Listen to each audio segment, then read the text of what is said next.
Help me, please. My farm's dying. A stranger's desperate plea pulls a drifter into a dangerous game. But what's buried in those Kansas fields? Something worth killing for. Watch to uncover the truth before it's too late. The Kansas sky was a bruise of purple and gold as Ronan hails Chevy pickup cough along Highway 36, its engine rattling like a warning. At 34, Ronan was a man carved by loss, factory layoffs, a divorce that left him hollow, and the relentless grind of raising his 8-year-old daughter, Lily, alone. In the passenger seat, Lily clutched her stuffed rabbit, Mr. Whiskers, her eyes scanning the endless fields. "Daddy, are we there yet?" she asked, her voice a fragile thread of hope. "Not yet, kiddo," Ronan said, his gaze flicking to the gas gauge, its needle kissing empty. There was a ghost, a vague promise of work in the next town, the next odd job to keep them from sinking.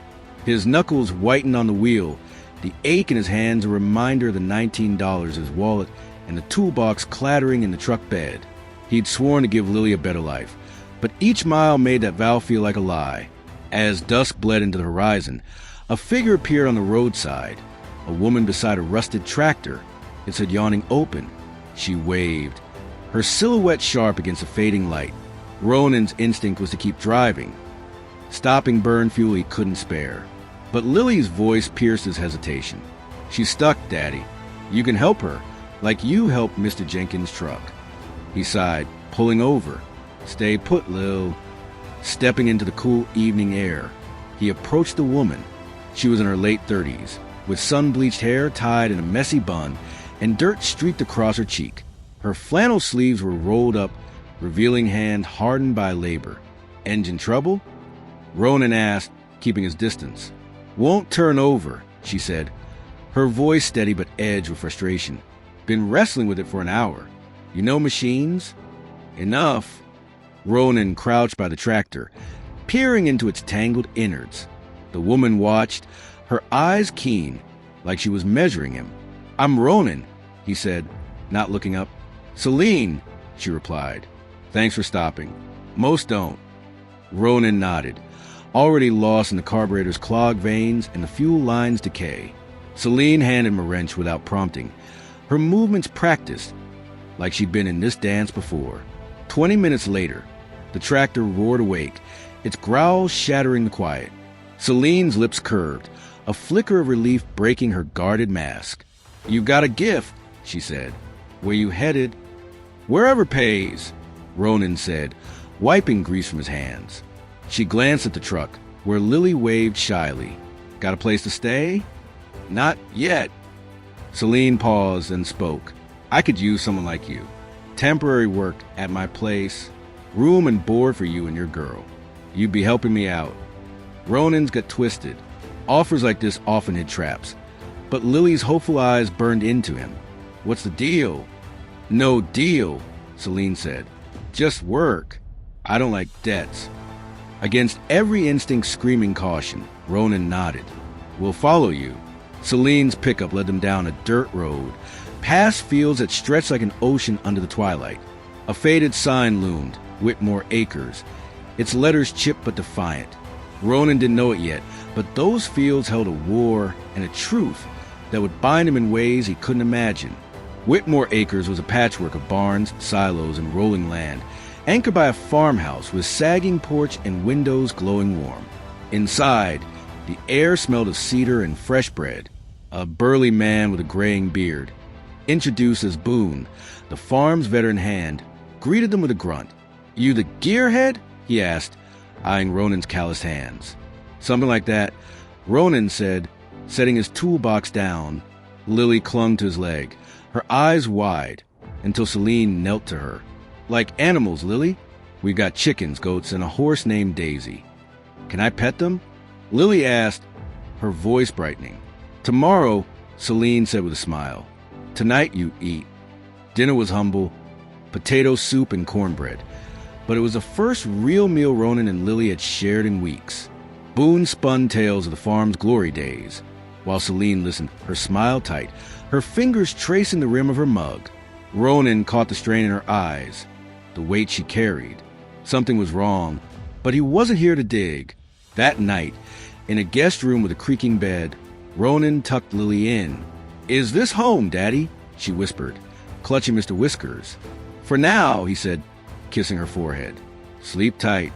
Sleep dodged Ronan, though, at the window, he stared into the dark fields. A shadow flickered near the barn. Too quick, too deliberate to be Boone or Celine. His old instincts, sharpened by years of scraping by, flared. He grabbed his jacket and slipped outside, the night biting his skin. The barn was silent, but the equipment shed's lock was snapped, the door ajar. Inside, a fuel line on a harvester was sliced clean, no accident. Someone had been here, and they meant harm. Ronan's mind churned. Who would target a struggling farm? And what were they hiding? Morning brought no answers. Ronan told Celine about the sabotage, expecting shock. Instead, her jaw tightened, like she'd been waiting for this. "We've had issues," she admitted. "Broken fences, spoiled feed. I thought it was bad luck. But who's doing this?" Ronan pressed. Celine's eyes darkened. "Everett Monroe. He's been swallowing farms around here, turning them into industrial operations. Wants my land for his machine." "And you're not selling," Ronan said, not a question. "This is my blood," Celine said, her voice fierce. 5 generations. I won't let it die." Ronan understood holding on to something bigger than yourself. Even if it broke you, he didn't push, just rolled up his sleeves. He patched the harvester, tuned the irrigation system, and started on an old tractor Celine called Betsy, a relic from her father's era. The work was a lifeline, each bolt a piece of order in his chaotic world. Lily, meanwhile, shadowed Boone, giggling as she fed chickens. Her laughter sound Ronan had almost forgotten, but the attacks didn't stop. A storm tore through, flooding the lower fields and snapping a silo's supports. Then a fire sparked in the hay barn, barely contained before it consumed everything. Each hit felt precise, coordinated. Ronan's suspicion grew into a gnawing certainty. This wasn't just bad luck. Someone was orchestrating this, and they were close. One night, as Ronan worked on Betsy's engine, Celine joined him, her face etched with worry. "There's something you need to know," she said. "Whitmore Acres isn't just a farm. It's one of the largest family-owned operations in Kansas. If I lose it, the whole region's way of life goes with it." Ronan's wrench stilled. "You own all this?"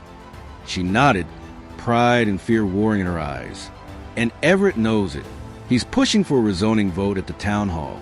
If it passes, he can seize half my land legally." The truth hit like a hammer. Ronan had thought Celine was just a farmer fighting to survive, not a guardian of a legacy. The stakes were no longer abstract.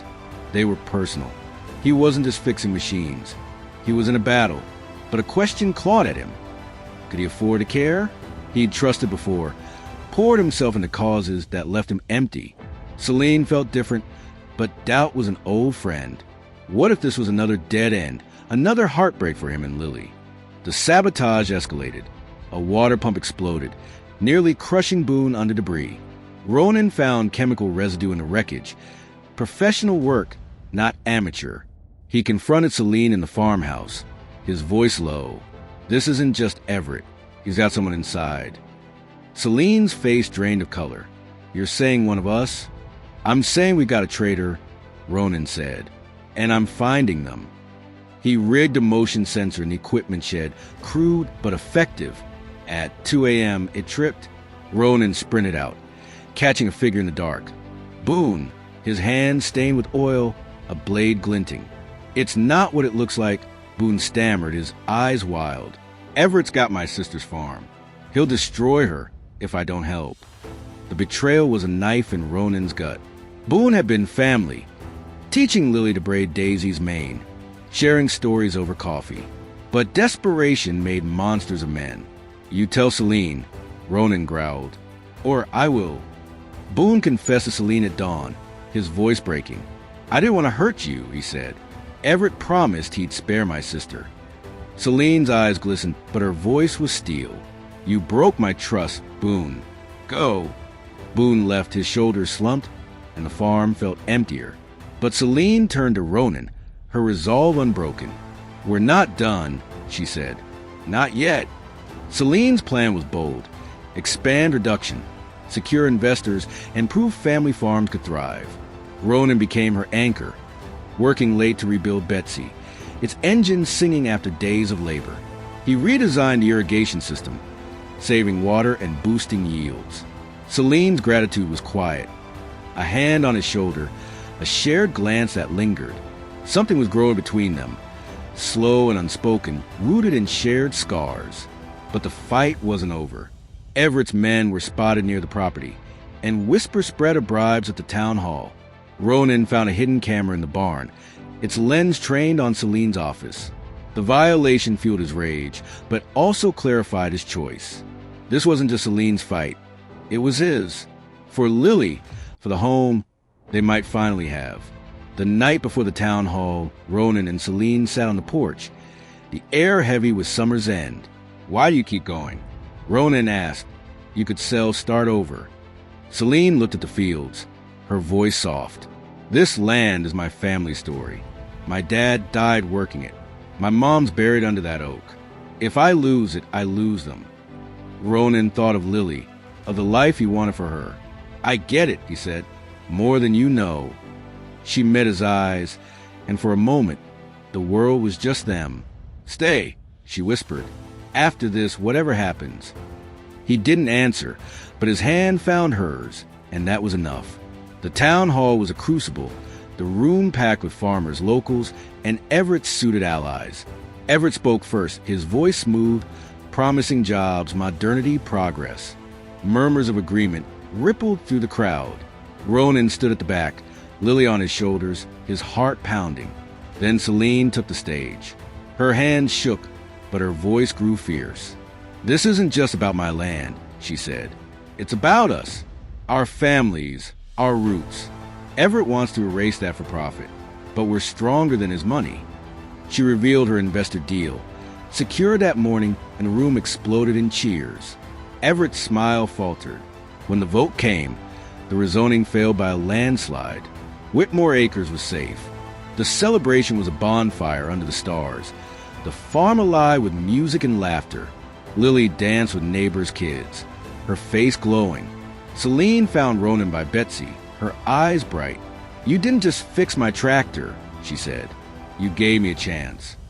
Ronan looked at her, at Lily, at the fields that felt like home. "I'm staying," he said. "For you, for us." Celine's smile was a promise. She stepped closer, and when their lips met, it was quiet, certain, like the land itself. Lily ran up, hugging them both, and Ronan knew this was no temporary stop. It was where they belonged. Months later, Whitmore Acres thrived, its fields green, its future bright. Ronan and Celine married in a simple ceremony under the oak, Lily scattering petals. The farm wasn't just a legacy. It was their story written in sweat and hope. Everett's empire faltered, his bribes exposed, his name tarnished. But for Ronan, the victory was simpler. A home, a family, a second chance. Hey, if this story gripped you, hit that like and subscribe for more. What would you fight for if everything was on the line?